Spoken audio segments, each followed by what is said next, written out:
Bismillahirrahmanirrahim. Assalamualaikum warahmatullahi wabarakatuh. Alhamdulillahi rabbil alamin. Wassalatu wassalamu ala asyrafil anbiya'i wa mursalin, sayyidina wa habibina wa syafi'ina wa qurrati a'yunina wa nuri qulubina Muhammad Habibi Rabbil Alamin wa ala alihi wa sahbihi ajma'in. Allahumma salli wa sallim ala sayyidina Muhammad tibbil qulub wa dawaiha wa afiyatil abdani wa shifaiha wa nuril absari wa diyaiha wa qutil arwah wa gidaiha wa ala alihi wa sahbihi wa sallim. Allahumma ja'al sarirati khairan minalaniyati wa jalalaniyati salihah, amma ba'du. Al-mukarram wal-muhtaram yang sama-sama kita muliakan dan kita hormati selalu, para alim, para ulama, para asatidah, penyambung lisan sekaligus penerus perjuangan Nabi kita Muhammad sallallahu alaihi wa alihi wasallam, yang kita doakan selalu mudah-mudahan para ustadz, para kiai, para ulama, para habaib kita diberikan panjang umur oleh Allah dalam keadaan sehat walafiat.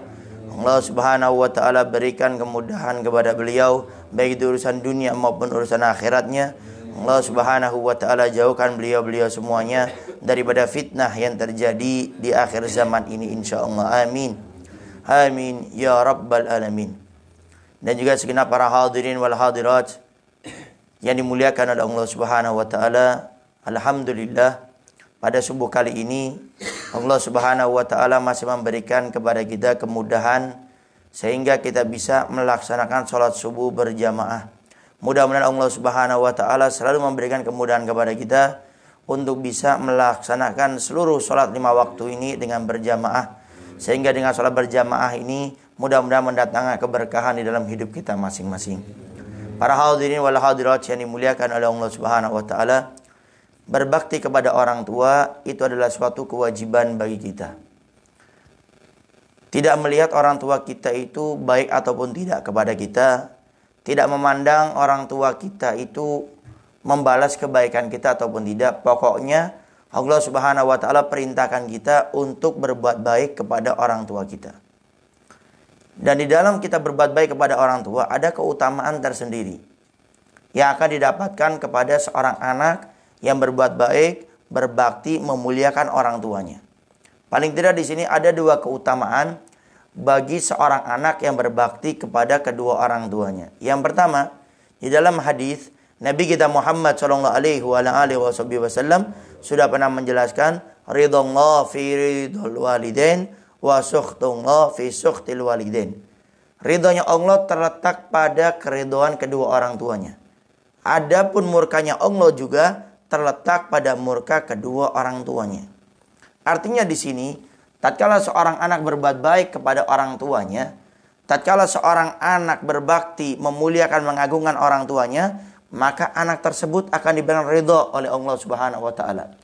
Dan ridho ini kata para ulama, tidak ada seorang hamba pun yang tahu di mana Allah meletakkan ridho di dalam setiap hambanya. Enggak ada yang tahu. Allah meletakkan ridhonya di antara ibadah para hambanya. Tapi tidak satu hamba pun yang mengetahui di mana Allah Subhanahu wa taala meletakkan ridha kepada hambanya. Sehingga dijelaskan kita tidak boleh meremehkan amal sekecil apapun. Karena mungkin amal ibadah kebaikan yang kita remehkan waktu itu mungkin di situ ada ridhonya Allah Subhanahu wa taala, sehingga kita tidak boleh meremehkan sekecil apapun. Keluar dari mushola ini ternyata kita melihat di sana ada mungkin kulit pisang, mungkin ada sampah, kita ambil. Atau mungkin ada gangguan kemudian kita singkirkan. Di situ ada ridhonya Allah, kata para ulama, cukup satu ridho Allah mengantarkan kita kepada surganya Allah Subhanahu wa taala.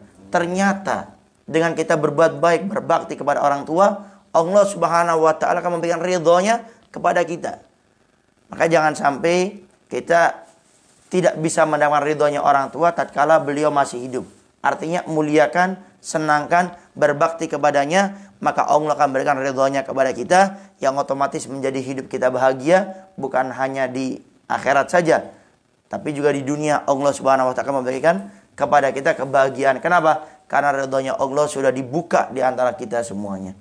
Kemudian yang kedua, keutamaan dari seorang yang berbakti, berbuat baik kepada orang tuanya adalah Allah akan memberikan kepada mereka anak-anak yang berbakti kepada mereka. Bahkan lebih baik daripada mereka berbuat baik kepada orang tuanya. Di dalam hadis Nabi kita Muhammad SAW menjelaskan dalam hadisnya, birru aba'akum tabirrukum abna'ukum. Berbaktilah kalian kepada kedua orang tua kalian, niscaya anak-anak kalian akan berbakti kepada kalian. Di dalam hadis ini dijelaskan bahwasanya tatkala kita berbuat baik kepada orang tua kita, maka Allah akan kirimkan anak yang berbuat baik kepada kita. Artinya di sini adalah salah satu cara yang Allah berikan kepada kita melalui lisannya Nabi Muhammad SAW. Kalau kita ingin mendapatkan anak yang soleh dan soleh, berbakti, akan berbuat baik kepada kita, mendoakan kita semenjak kita hidup sampai kita meninggal dunia, kuncinya saat ini berbuat baiklah kita kepada orang tua kita masing-masing. Artinya kalau kita tidak berbuat baik kepada orang tua kita, maka jangan salahkan, Allah akan kirimkan anak yang tidak berbakti kepada kita, bahkan lebih jelek daripada kita berbuat jelek kepada orang tua kita saat ini. Sehingga ini menjadi evaluasi, menjadi perenungan bagi kita. Kenapa anak kita kok tidak taat kepada kita? Jangan-jangan penyebab anak kita tidak taat kepada kita ini karena dulu kita sebagai anak tidak berbakti kepada orang tua kita, sehingga Allah kirimkan anak-anak yang betul-betul melawan kita. Lalu bagaimana Ustadz Habib? Kalau sekarang ini, saat ini anak saya tidak baik kepada saya karena dulu saya tidak berbuat baik kepada saya. Apakah saya tidak berhak untuk mendapatkan anak yang soleh dan soleh? Tentu berhak.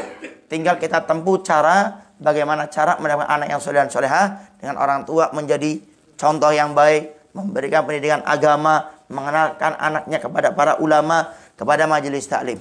Tapi ini kita berbicara tentang daripada orang yang tidak berbuat baik kepada orang tuanya, Allah akan kirim anak yang tidak baik kepadanya. Nah sekarang ini, mari kita fokuskan kita berbuat baik kepada kedua orang tua kita.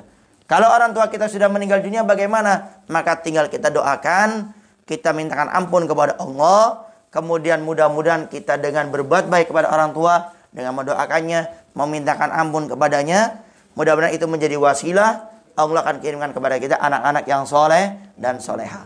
Para hadirin wal hadirat yang dimuliakan oleh Allah Subhanahu wa taala, jadi intinya keutamaan daripada seseorang yang berbuat baik kepada kedua orang tuanya, Allah Subhanahu wa taala akan memberikan kepada kita yaitu ridhonya, dan Allah Subhanahu wa taala akan memberikan kepada kita yaitu anak-anak yang soleh dan soleha.